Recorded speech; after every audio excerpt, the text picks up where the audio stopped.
My husband missed our children's first steps, their first words, and the first years of their lives because of work.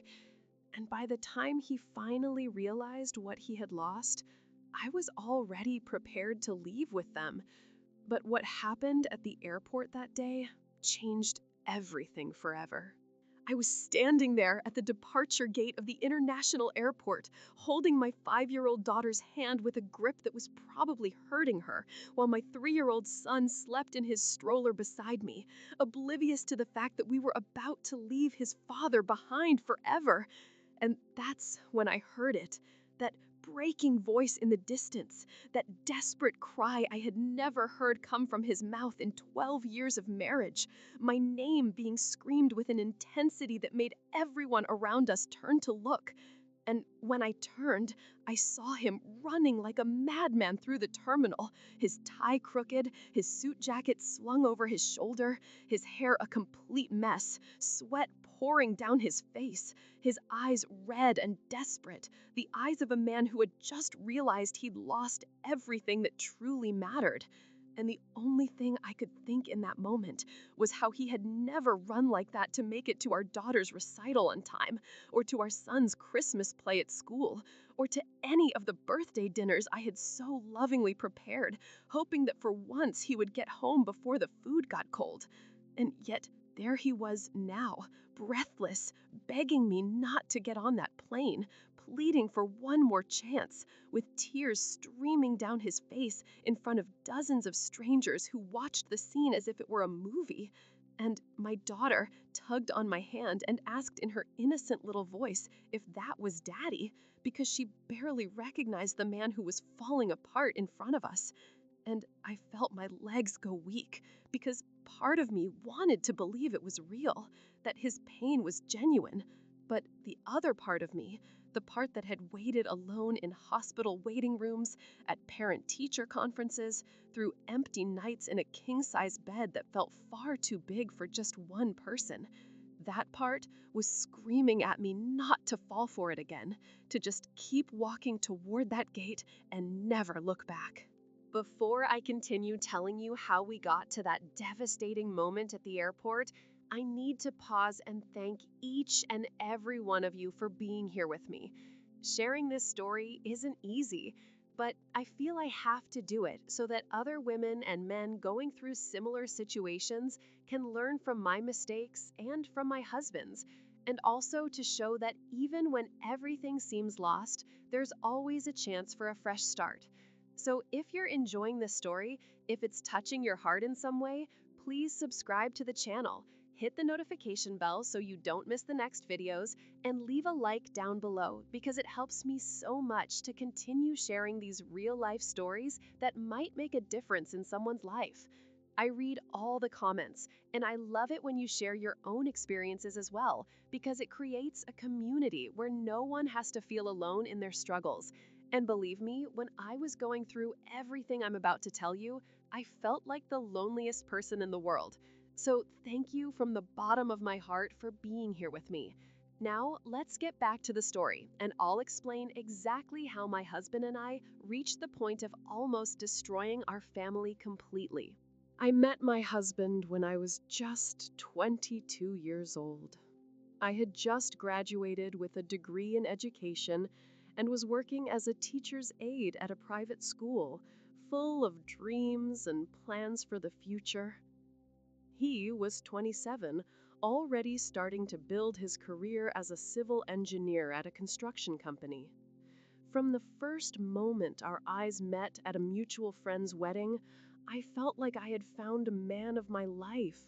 He was attentive, affectionate, called me every day just to ask how my day had been, sent flowers to my work for no reason, and planned romantic dates on the weekends. I fell head over heels for this man who seemed to have walked straight out of my dreams. We dated for 2 wonderful years, when he still had time for me, for us, when he balanced work and our relationship in a way that made me feel like the luckiest woman in the world. And when he proposed to me on a beach at sunset, with that whole beautiful production he had planned down to the smallest detail, I didn't have to think twice before saying yes. Our wedding was beautiful, simple but full of love, with close family and friends, and I remember looking at him at the altar and thinking that nothing bad could ever happen to two people who loved each other that much. But what I didn't know was that in the first few years of our marriage, precisely when I would need him by my side the most, a transformation was beginning to happen. At first, it was small things I didn't pay much attention to. He started coming home a little later from work, a half an hour here, an hour there, always with a plausible excuse about important meetings or tight deadlines. And I understood because I knew he was working hard to build our life together so we could have the house we dreamed of, so I could fulfill my dream of being a mother without worrying so much about money. So I accepted it. I would make dinner and wait. Sometimes the food would get cold and I'd heat it up again. Sometimes I'd already eaten alone by the time he got home. But he always thanked me with a kiss and said he was doing it all for us. And I believed him because I loved him and because back then he still included me in his plans, still talked about our future as a couple, still made me feel like a part of his life. But then came the promotion. That damn promotion that I thought at the time would be a blessing, but turned out to be the beginning of the end for the man I had married. He was promoted to project manager, which meant more responsibility, more money, yes, but also many more hours of work, much more stress, and a lot more travel.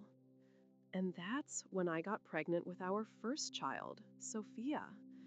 I was so happy with the news, so eager to tell him, that I prepared a special dinner, set the little table in our apartment all nicely with candles, and even bought a tiny baby outfit and put it inside a little gift box for him to open. And I waited.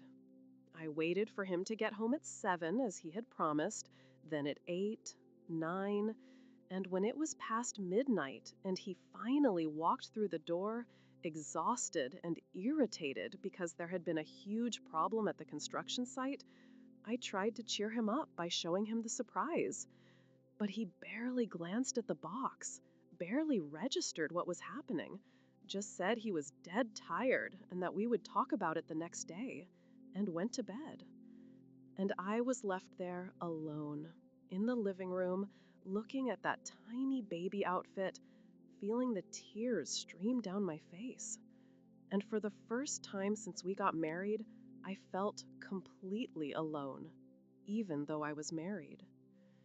The entire pregnancy was like that. I went to prenatal appointments alone because he always had an important meeting. I put the nursery together with help from my mom and my friends because he was traveling for work.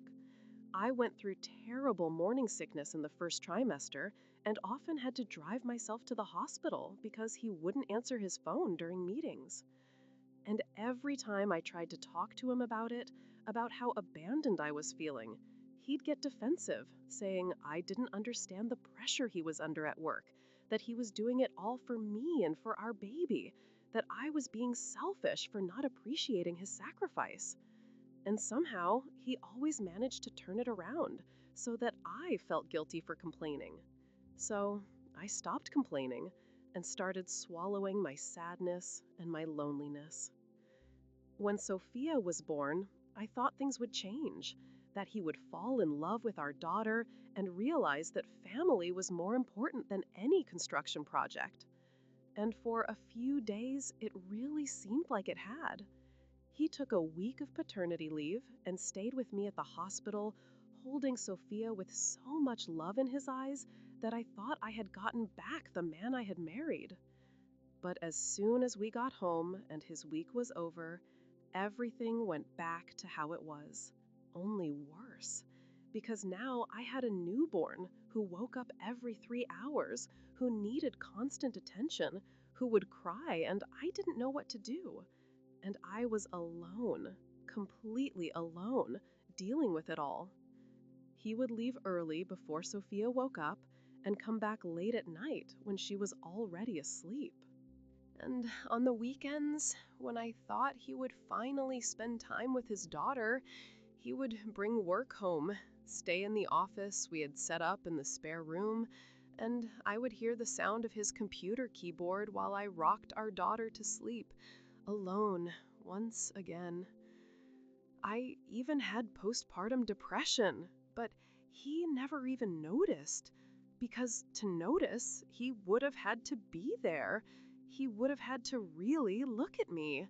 And he wasn't.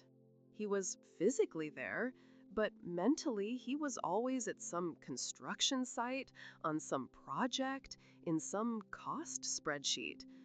And when Sophia turned 1 and took her first steps, do you know who was there to see it? Me, my mom, and my phone camera. He was in an important meeting that couldn't be rescheduled. And when I sent him the video on WhatsApp, he just replied with a heart emoji hours later.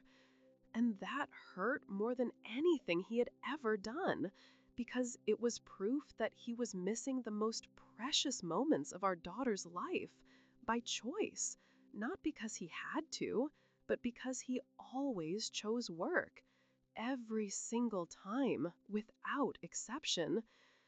But I still had hope.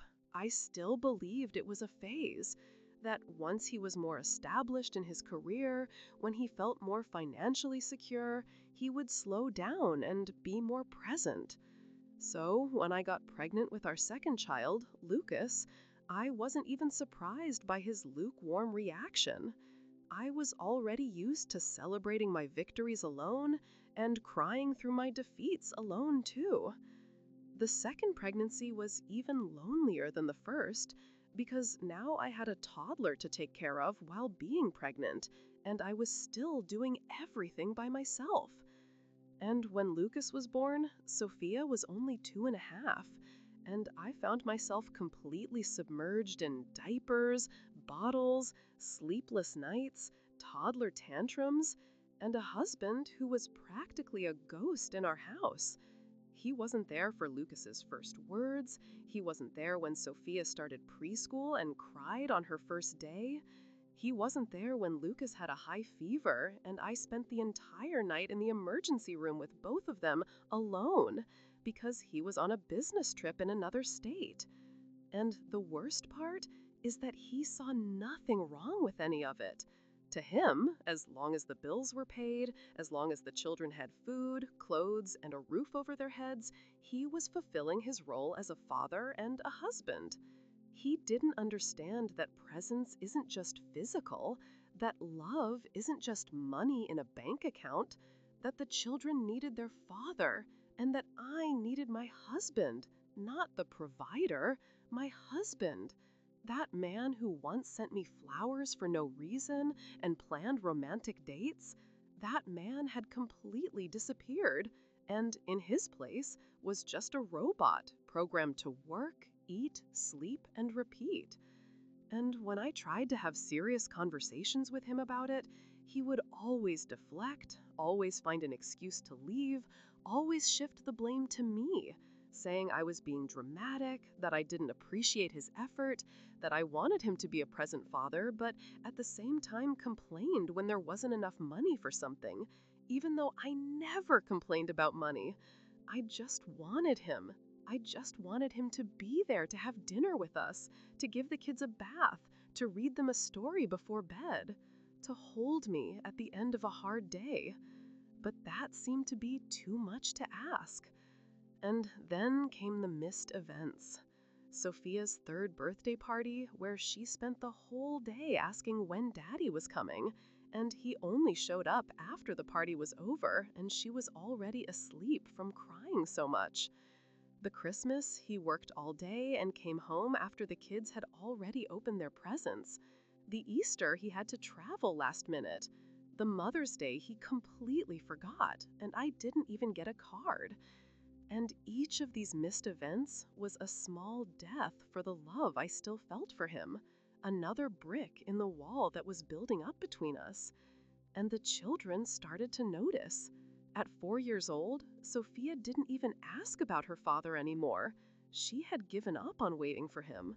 And that broke my heart into a million pieces, because a 4-year-old child shouldn't have to learn that her father won't be there, that his promises mean nothing, that work is always more important than she is.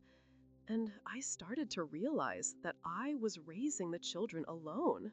I was both mother and father. I was the one who did school drop offs and pickups, who went to parent teacher conferences, who helped with homework, who comforted them during nightmares, who fixed their scraped knees, who applauded their achievements. And he was just that man who showed up once in a while to sleep at our house.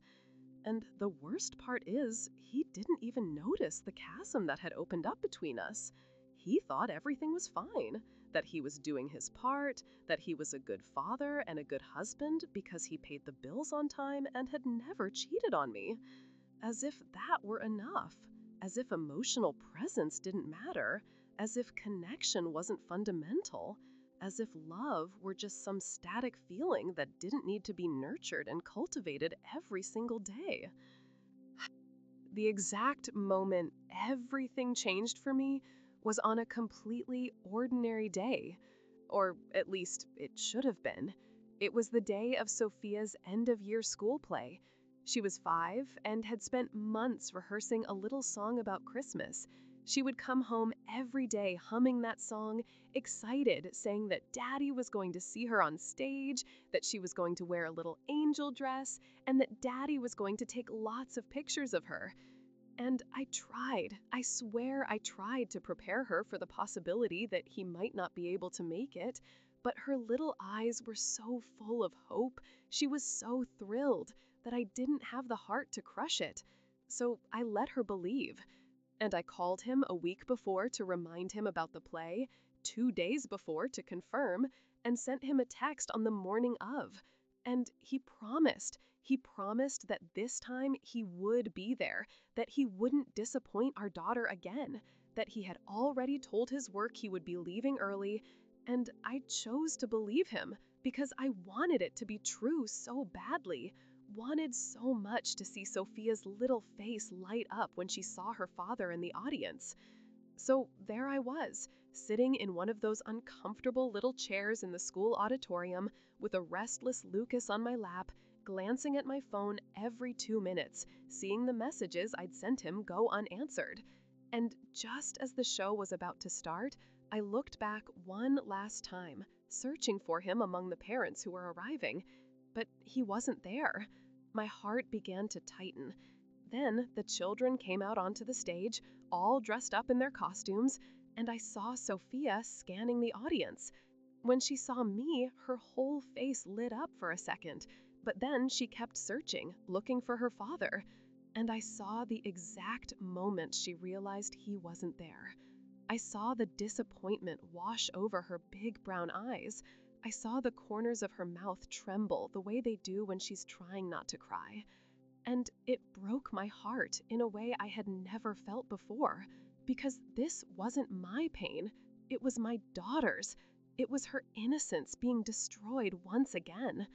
And she performed. She sang her little song, but I could tell she wasn't really there. She was just on autopilot. When it was over and all the children ran excitedly to their parents, Sophia came to me and hugged me, and all she said was, "Daddy didn't come again, did he, Mommy?" And it wasn't a question, it was a statement, as if she already knew, as if she had already given up on expecting anything from him. In that moment, holding my 5-year-old daughter, who had already learned she couldn't count on her own father, something inside me broke. It truly broke, in a way I knew was irreparable. Because up until that point, I had endured everything: the loneliness, the emotional neglect, the empty nights, the forgotten birthdays. I had put up with it all, thinking that somehow I had to keep this family together, that I had to be strong, that I had to keep forgiving. But when it started destroying our children, when I saw my daughter having to learn at 5 years old that she wasn't a priority for her own father, that's when I decided it was over. I wouldn't let them grow up in that toxic environment, thinking that this was normal, thinking this was what love was, what marriage was, that it was acceptable for a father to always choose work over his own children. So that night, after putting the kids to bed, after drying the tears of Sophia, who had cried herself to sleep, I sat in the living room and waited for him. It was almost 10 o'clock when he finally walked in, tired as always, not even noticing that anything was wrong. When he leaned in to give me that usual automatic little kiss, I pulled away. He stopped, confused. "We need to talk," I said. He sighed, that way he always does when he thinks I'm about to start nagging him, and said he was tired and we'd talk tomorrow. And that was it. That moment of dismissal, that act of pushing me off until tomorrow, as if I were just another item on his to-do list, made something inside me harden completely. "No," I said. "We're talking now." He must have noticed something different in my tone, because he stopped, and finally, for the first time in months, he really looked at me. And I told him everything. I told him about the play, about the look on Sophia's face as she searched for him, about the disappointment in her eyes, about how she cried, about how she said Daddy didn't come again. And do you know what his reaction was? He started defending himself, saying there had been an emergency at work, that an important client had showed up last minute, that he couldn't just leave.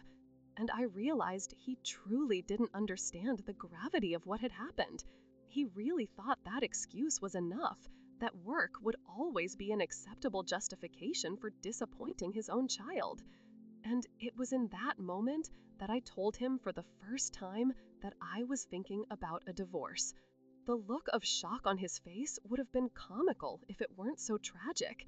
It was obvious he had never even considered the possibility, that he thought I would always be there, waiting for him, no matter how much he neglected me.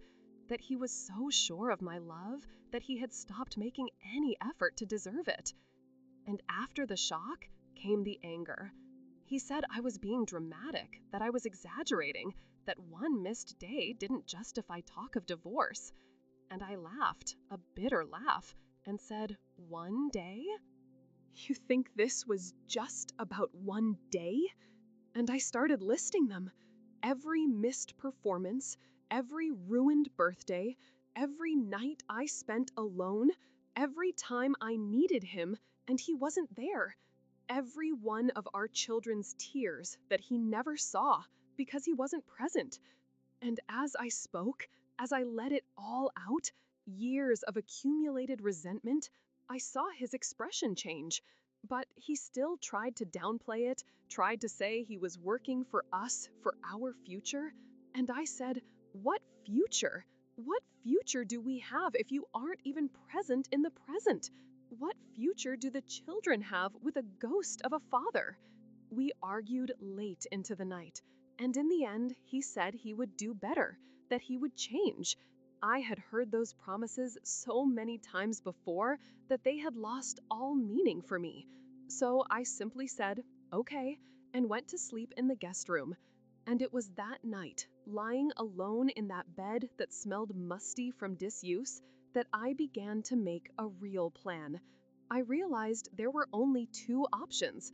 Either he truly changed, proved with actions and not just words that his family was his priority, or I would have to find the courage to leave the marriage and raise the children officially on my own, instead of just doing it while pretending I had a partner. So, in the following days, I started watching everything more closely, making a mental note of every behavior, every choice, every priority he made. And of course, in the first few weeks after our fight, he made an effort. He came home early a few times, had dinner with us, even played with the kids a little. And Sophia was so happy, so hopeful again, that I wondered if I hadn't been too hard on him, if he didn't really deserve a chance to change. But then, slowly, gradually, he started slipping back into his old patterns. First, it was a meeting that ran late, then a trip that couldn't be postponed, then an urgent project. And in less than 2 months, he was exactly the same as before. And I realized he wasn't capable of changing, not because he didn't love us, but because he had become addicted to that lifestyle, addicted to being important at work, to being indispensable, to being the guy who solved everything. And at home, he was just another guy, just a father, just a husband. And that wasn't enough for his ego. So that's when I started to truly prepare for the possibility of leaving him. I began researching my rights in a separation, child custody, alimony. I started organizing our documents. I started secretly putting some money aside in my mother's account. I began to strengthen myself psychologically for what was to come. And then something unexpected happened. I found out my cousin, who lived in Portugal, needed someone to look after her house for a few months while she traveled for work, and she offered to let me and the kids stay there, a kind of extended vacation. And a light went on in my head. It was the perfect opportunity for me and the kids to get away, for me to gain some perspective, to be absolutely sure if this was what I really wanted. So I talked to Sophia and Lucas, explaining in a way they could understand that we were going on a special trip to see a new place, and they were thrilled. I still wasn't sure if I would come back, if this would be a temporary or a permanent separation, but I knew I needed it. I needed to get away, I needed to breathe. So I started organizing everything, the kids' documents, passports, clothes, and I waited. I waited for the right moment to tell him. And the right moment came when he missed another important event, Sophia's ballet recital. She had prepared so much. She had been nervous all week, and he had promised he would be there. And he wasn't. When he came home that night, he found our suitcases packed in the living room, and me sitting on the sofa with a calm I didn't know I possessed. He asked, confused, what was going on? And I simply said, the kids and I are going to Portugal.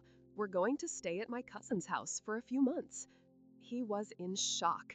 He said it was crazy, that I couldn't just take the children to another country.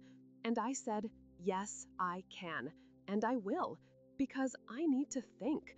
I need to decide if I still want to be in this marriage. And maybe you need this time too, to decide what's really important to you. This job that consumes you, or your family.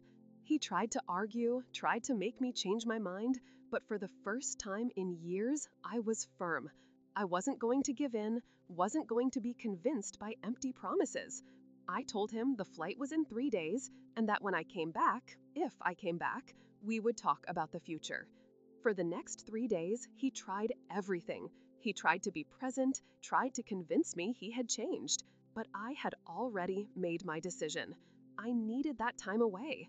I needed the children to have time away from that environment of constant disappointment. So on the day of the flight, I got the kids ready, took the bags, and left the house early while he was still asleep, because I didn't want another scene, didn't want any more arguments. I just wanted to go. And that's how we got to the airport. That's how I found myself at that departure gate with my children, ready to take that step. Unaware that he had woken up and realized we were gone, unaware that he had truly panicked for the first time, unaware that he had dropped everything and was racing to the airport like a madman, desperate to reach us before it was too late. But before we get to that dramatic moment at the airport, let me go back a bit and tell you in detail what those 3 days were like, the time between when I announced I was leaving and the day we actually left. Because it was during that period that I executed every step of my plan with a precision I didn't even know I had in me. On the first day, right after I told him about the trip, I saw the look of disbelief on his face. He truly thought I was bluffing, that it was just another empty threat to scare him into behaving for a few weeks, as had always happened before. But this time was different. This time, I had crossed a point of no return. So while he went off to work the next day, still convinced I would change my mind, I began to execute each stage of what I had planned. First, I went to the bank and transferred half the money from our joint account to my personal account. It was my right. It was my money too, and I would need it to get settled in Portugal if I decided not to come back. Next, I went and got certified copies of the children's birth certificates, and I went to their school and requested their complete school records. When the principal asked if everything was all right, if we were moving, I just smiled and said we were considering some changes. She didn't need to know more than that. Afterward, I stopped at a shop and bought two cheap prepaid phones, one for me and one to leave with my mother, because I wanted the option of not being found if I needed it. And then I went to my mother's house and sat down with her for a long, honest conversation. I told her everything, absolutely everything I had kept bottled up for years. And she cried with me, hugged me, and said it was about time, that she had seen for a long time that this marriage was slowly destroying me, that I had become a shadow of the vibrant woman I once was.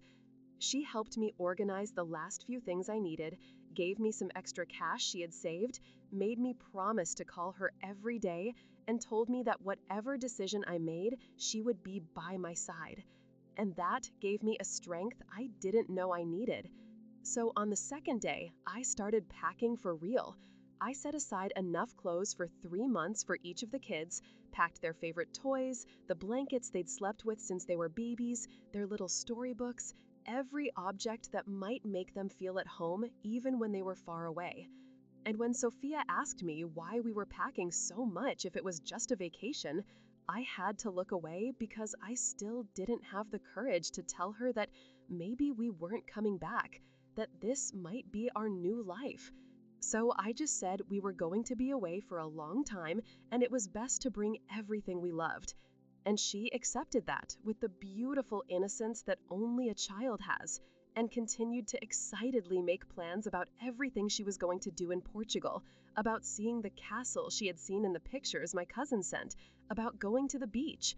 And I let her dream, because at least during that trip, she was going to be happy, far away from the constant disappointments.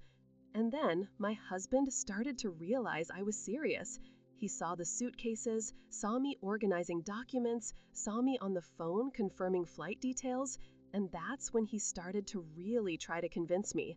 On the second day, he came home at lunchtime, something he never did, and brought me flowers, those expensive ones from the fancy florist, and said he wanted to take me out to lunch, just the two of us.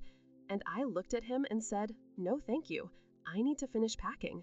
The shock on his face was almost comical because he was used to his grand, last-minute romantic gestures always working, always making me forgive and forget. But not this time. This time, I was immune. So he changed tactics. He started trying to convince me with logic, saying it was crazy for me to drop everything and go to another country, that the children had school here, friends, a routine, that I was being selfish by not thinking of their well-being. And that made me so furious I had to take a deep breath to keep from screaming.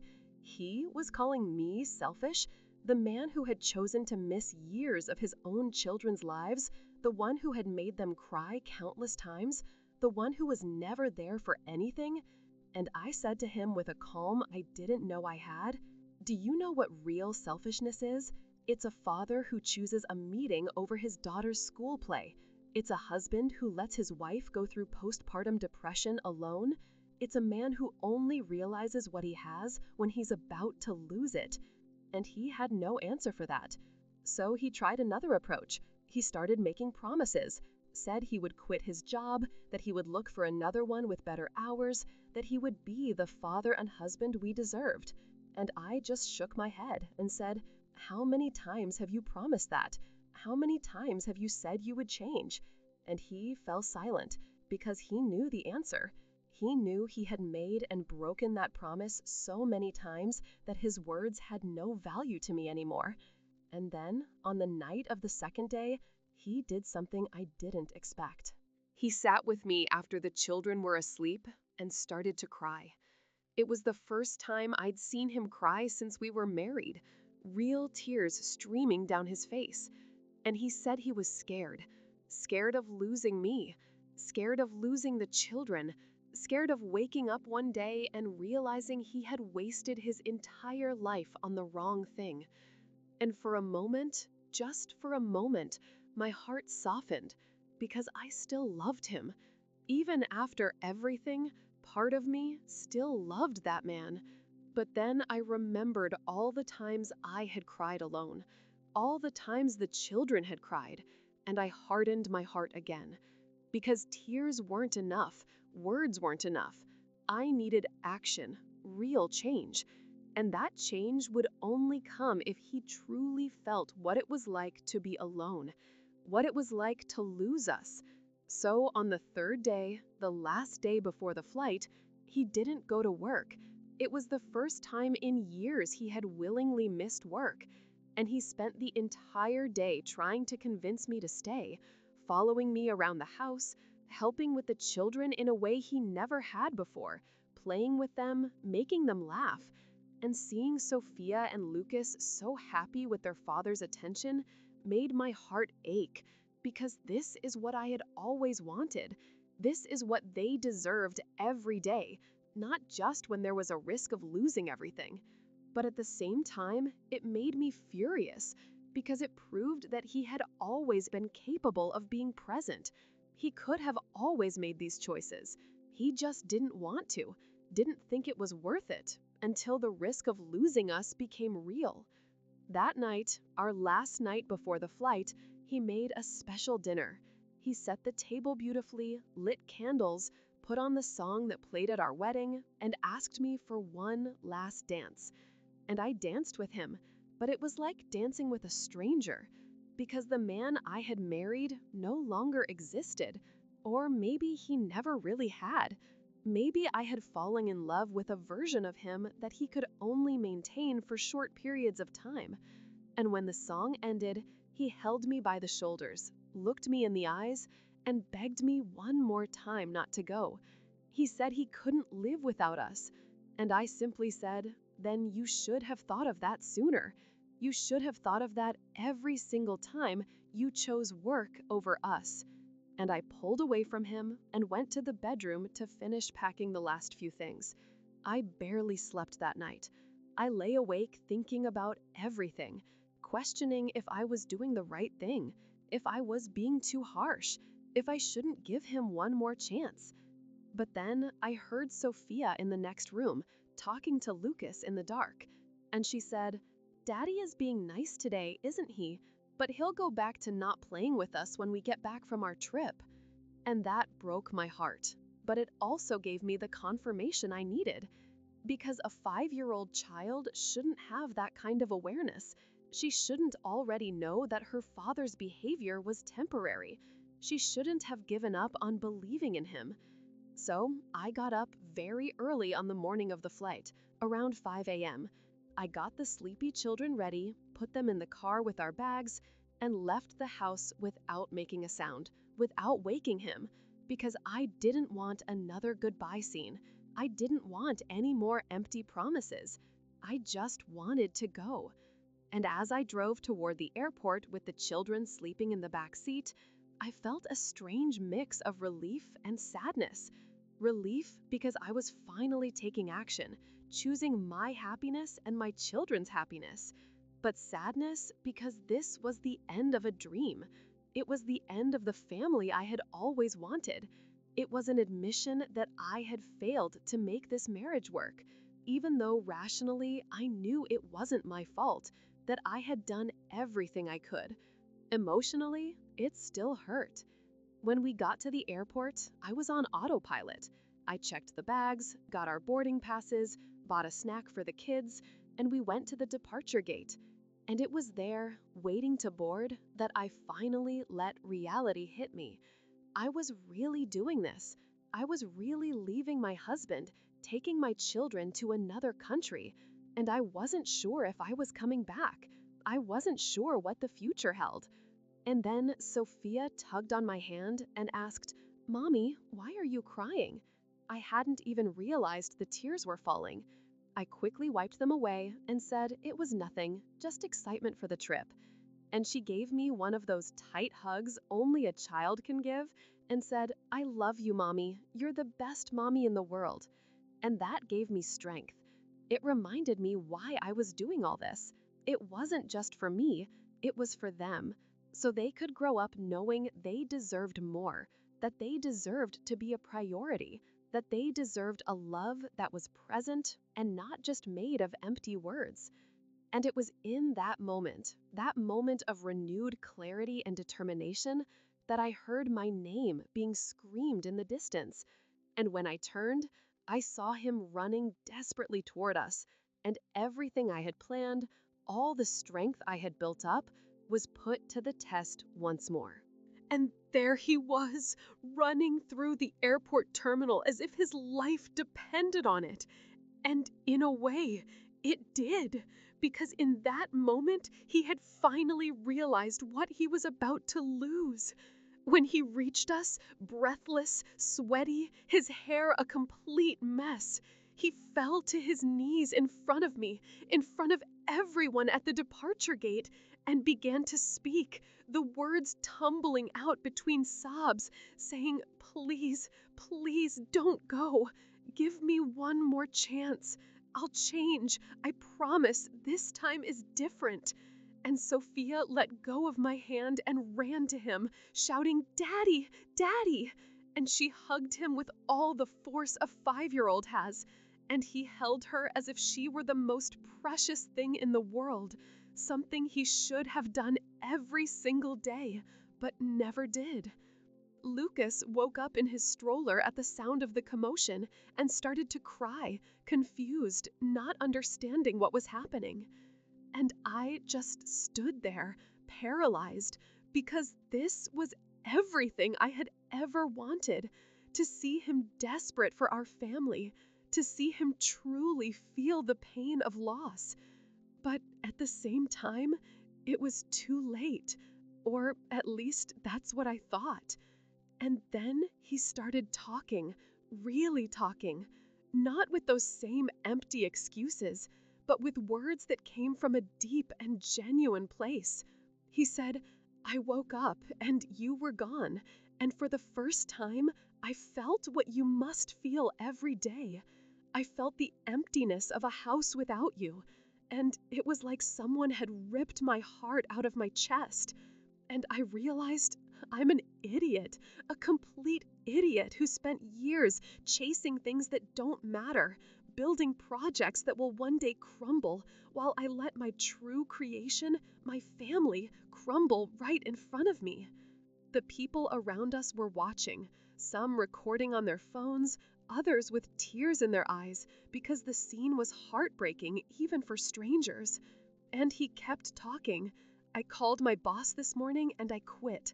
I resigned from my position. I'm done with that company that stole me from you for all these years, because I finally understand that nothing, absolutely nothing in this world is worth more than being with you, than watching my daughter grow up, than seeing my son take the first steps that I missed, than being beside the woman I love and have neglected in an unforgivable way." I hadn't expected him to do that, hadn't expected him to take such a drastic step. Part of me was still suspicious, still thought it was just another manipulation, another promise he would break as soon as I came back. But then he pulled a folder from the briefcase he had dropped on the floor when he fell to his knees, and he showed it to me. It was his resignation paperwork, already signed, already filed.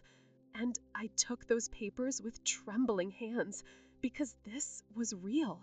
He had actually quit. He had given up the career he had placed above everything, above me, above the children, above anything else. And I didn't know what to say. I was in shock. He continued, "I know I don't deserve your forgiveness. I know I've spent years being the worst husband and father anyone could be. I know words mean nothing after everything I've done. But I'm begging you, give me a chance to prove it with my actions, with real presence, every single day, that I've changed, that I've finally woken up, that I finally understand what really matters. Sophia was hugging him, crying, saying, "Daddy, don't go away again. Stay with us." And my heart was shattered into a million pieces because I didn't know what to do. I didn't know if I should believe him, if I was strong enough to risk trusting him again, only to be disappointed once more. And then an elderly woman who was sitting near us stood up, came over to me, took my hand, and said, "My dear, I've been married for 50 years, and what I've learned is that every marriage goes through moments like this. Moments when you have to decide if it's worth fighting for or worth letting go. And only you can know the answer. But I see something in that man's eyes that's rare. I see true remorse. I see someone who has finally woken up. And if he really did quit his job like those papers say, then he's already taken the hardest step. He's let go of the very thing that was destroying you." Those words came from someone with nothing to gain or lose, someone just sharing her wisdom. And somehow, they weighed on my decision. I looked at my husband, really looked at him, and I saw a broken man, a man who had finally hit rock bottom and realized what truly mattered. And I said to him, "Do you understand that one chance is just that? A single chance?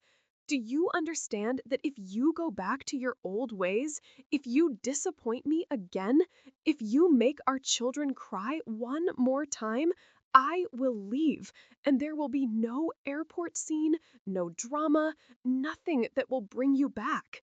And he nodded his head frantically, saying he understood, that he wouldn't waste this chance, that he would spend the rest of his life proving to me that he had changed.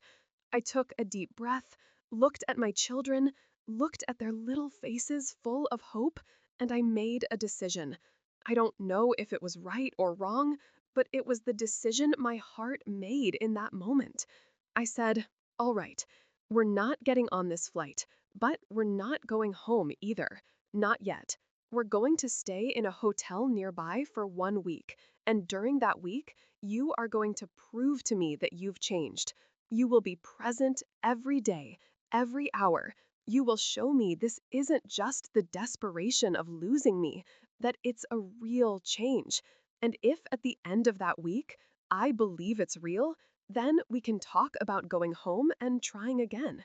He agreed immediately, said he would do anything, and we left the airport, the four of us, together.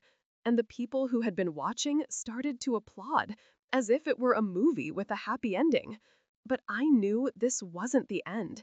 It was just the beginning of a real test to see if he had truly changed or if it was just more of the same. So we went to a hotel. I got a room with 2 double beds. That first night was strange. The children slept in one bed, and he and I in the other, but without touching, each on our own side. The next day, the real test began. I woke up expecting him to be stressed, regretting his impulsive decision to quit, already plotting how to go back. But instead, he woke up before me, had gone to the bakery, and come back with breakfast for all of us. And he spent the entire day with us. No phone, no laptop, no work, just present, truly present, playing with the children in a way he had never played before, laughing, getting dirty in the sandbox at the park, being silly, being a real father. And I watched it all with a mix of hope and fear, hope that it was real, and fear of being disappointed again. The days went by, and every day he remained present. Every day he showed more of the man I had fallen in love with all those years ago. And the children were flourishing. They were so happy to have their father truly there. On the fourth day, I finally asked him, "Aren't you sorry you quit? Aren't you desperate to go back?" And he looked at me with a seriousness I hadn't seen in years and said, "The only thing I regret is not doing this sooner, waiting until I almost lost you to realize what really matters. That company will hire another project manager tomorrow and keep on going.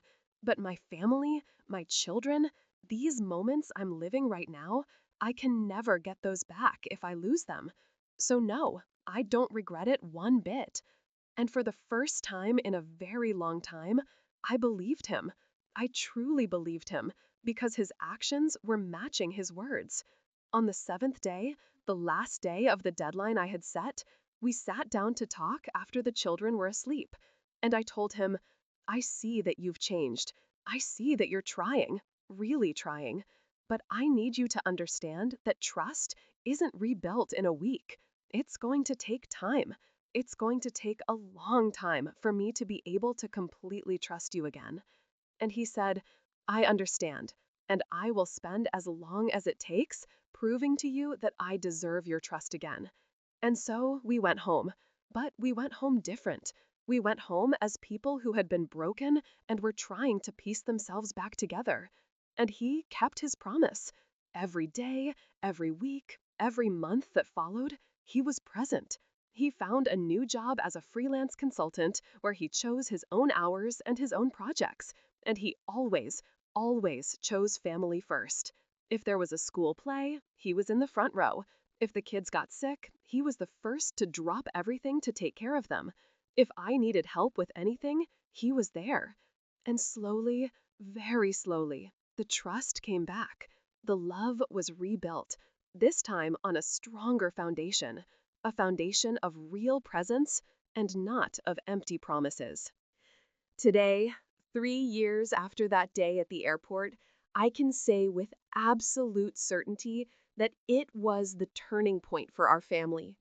It was the moment when everything could have ended, but instead, it transformed into a new beginning. Looking back now, I see how our lives have changed completely in a way I never thought possible. My husband is no longer that work-obsessed man I barely recognized. He has become the father and husband I always dreamed he would be. It wasn't easy getting here. The first few months were difficult. There were days I still had my doubts, still expected him to fall back into his old patterns. I would get tense every time his phone rang with a work opportunity, every time a big, well-paying project came up. I'd hold my breath, waiting for him to say yes and return to that insane routine. But he never did.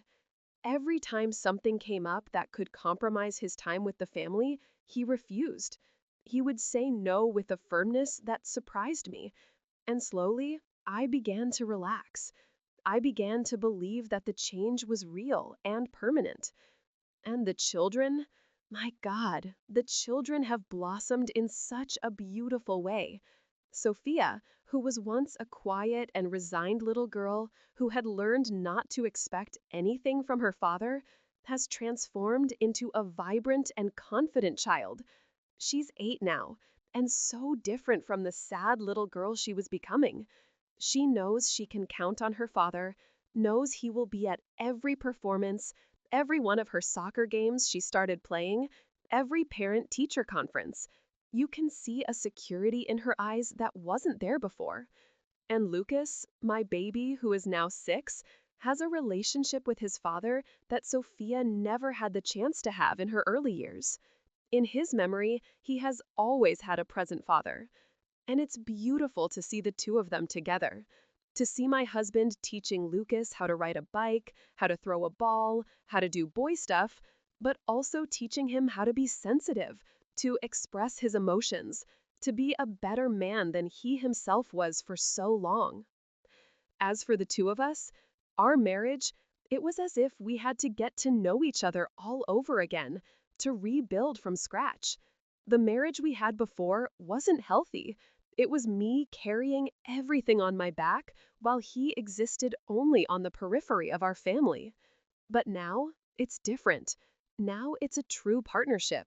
He helps me with everything, from household chores to important decisions about the children, about our life.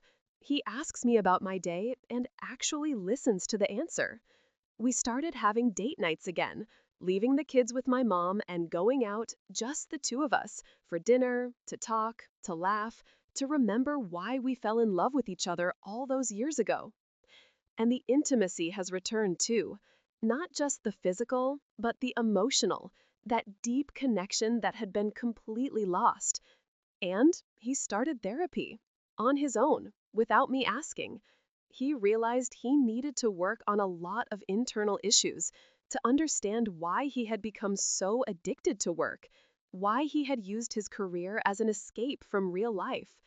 Through therapy, he discovered so much about himself, about how he had also grown up with an absent father and had been repeating the pattern without realizing it, about his unhealthy need for external validation through professional success because he didn't feel like he was enough just being himself.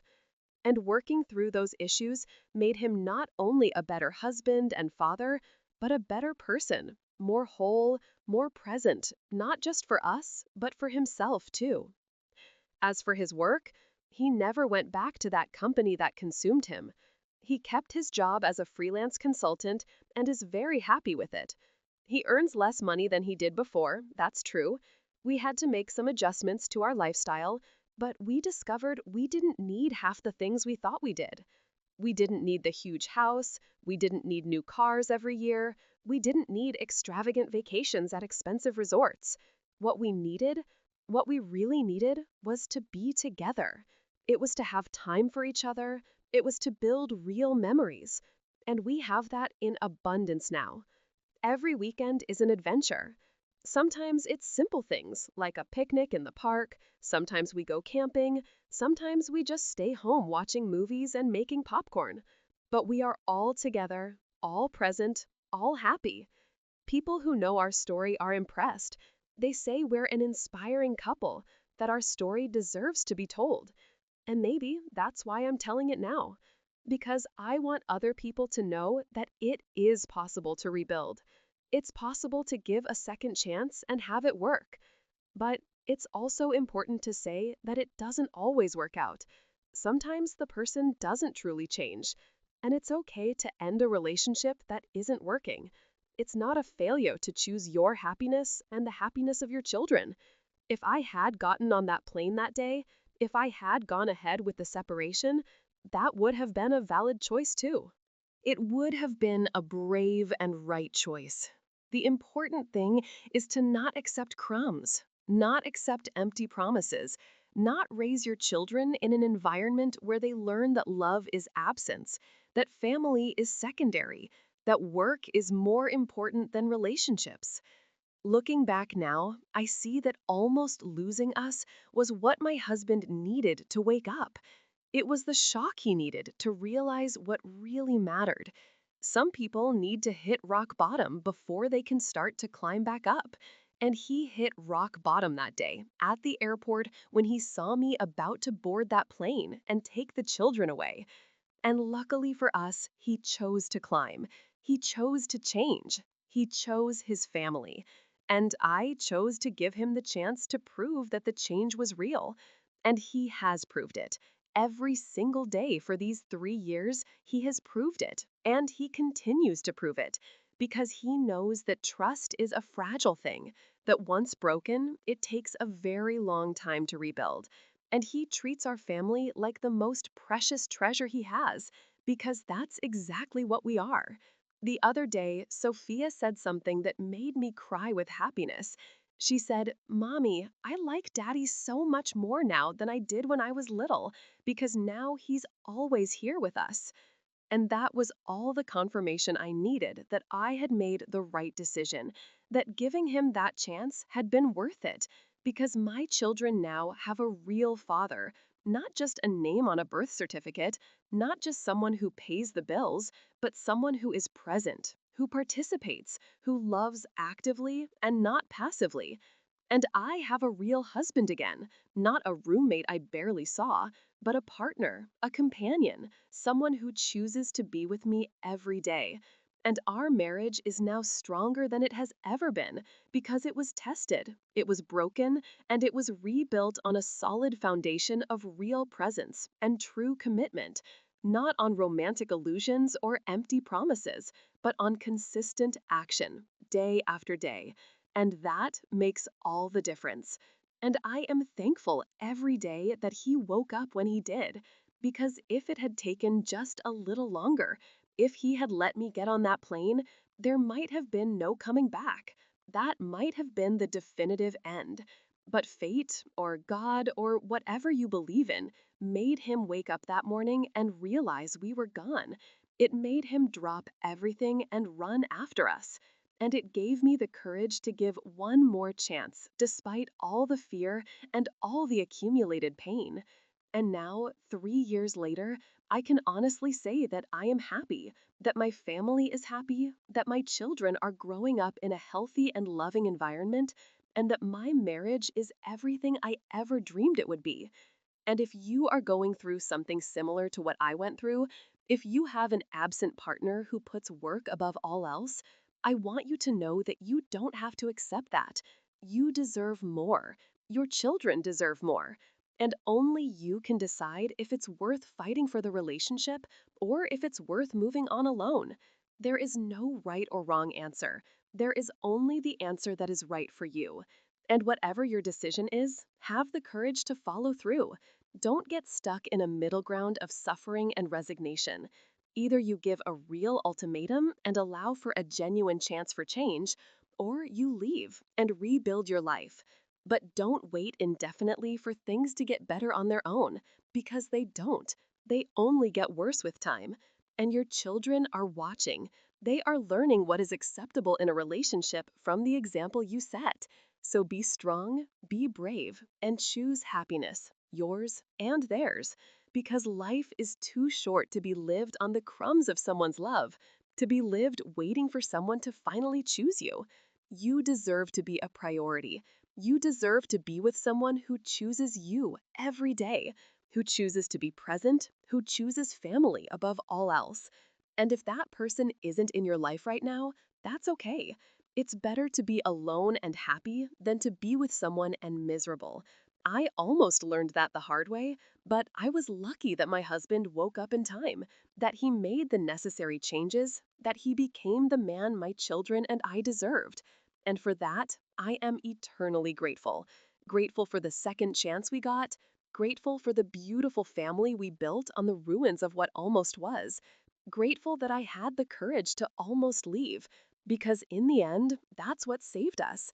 Because if I had kept accepting it, kept passively waiting for him to change on his own, we would probably be divorced today, or worse, still together but miserable.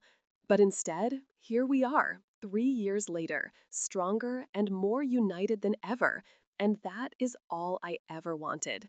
And I hope my story inspires you to also find the courage to seek the happiness you deserve, whether it's by rebuilding what's broken or by having the courage to start anew.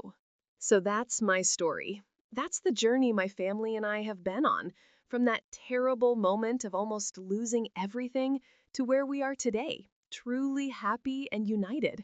And now I want to hear from you.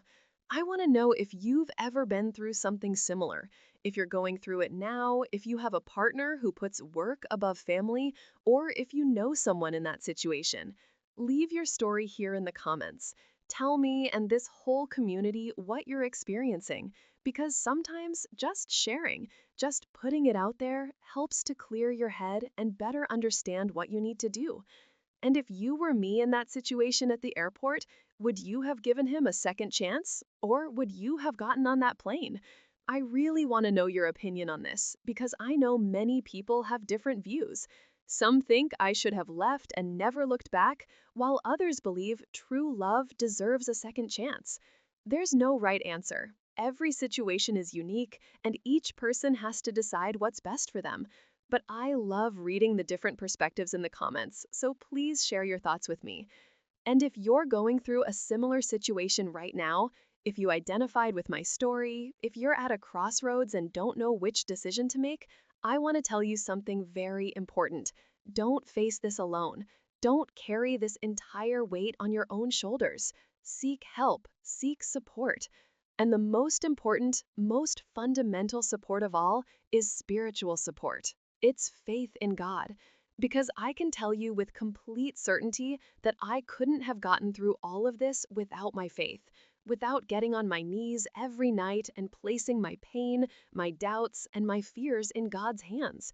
It was my faith that gave me the strength to make that difficult decision to almost leave. It was my faith that gave me the wisdom to give him that second chance when I saw his change was real. It was my faith that sustained me in the most difficult moments when I thought I couldn't take anymore. So, if you are going through something similar, I strongly encourage you to seek God, to have faith in Jesus Christ, to surrender everything you're going through into His hands, because He has the power to transform situations, to change hearts, to bring light where there is only darkness. And also look for a faith community, a church, a prayer group, people who will support you, who will pray for you, who will give you wisdom and counsel in difficult times because no one was made to walk alone, especially in moments of pain and hard decisions. The Christian faith teaches us about forgiveness, about new beginnings, about the possibility of transformation. And I saw it happen in my own life. I saw my husband completely transformed, and I believe it was God working in his heart, opening his eyes to what truly mattered. And if God can do that for my family, He can do it for yours too. So don't lose hope. Don't lose faith. Cry out to God. Seek Him with all your heart and trust that He will show you the way, whether it's the path to restoration or the path to a new beginning. He will guide you if you let Him. And always remember that you are strong, you are capable, you are a child of God, and you deserve to be happy, to be loved, to be a priority. And if you're not getting that in your current relationship, have the courage to seek change, whether it's by fighting for restoration or by starting over on your own. Because God has good plans for you, plans for peace and not for evil, plans to give you hope and a future, as it is written in Jeremiah chapter 29, verse 11. So trust in Him, place everything in His hands, and have faith that He will work in your situation in the best possible way. And thank you so much from the bottom of my heart for staying here with me until the end of this story, for listening to me, for sharing this moment with me. I hope that in some way my story has touched you, has helped you in some way, has given you hope or courage or clarity about your own situation. And don't forget to leave your comment down below, telling your story or giving your opinion, to give this video a like if it was helpful to you, to subscribe to the channel so you don't miss the next stories, and to share this video with someone you think needs to hear this message. Because we never know who is going through this in silence, who needs to hear that they are not alone, that there is hope, that there is a possibility for change. So please share it so this message can reach more people. And once again, thank you so much. May God bless you and your family richly, and I'll see you in the next video.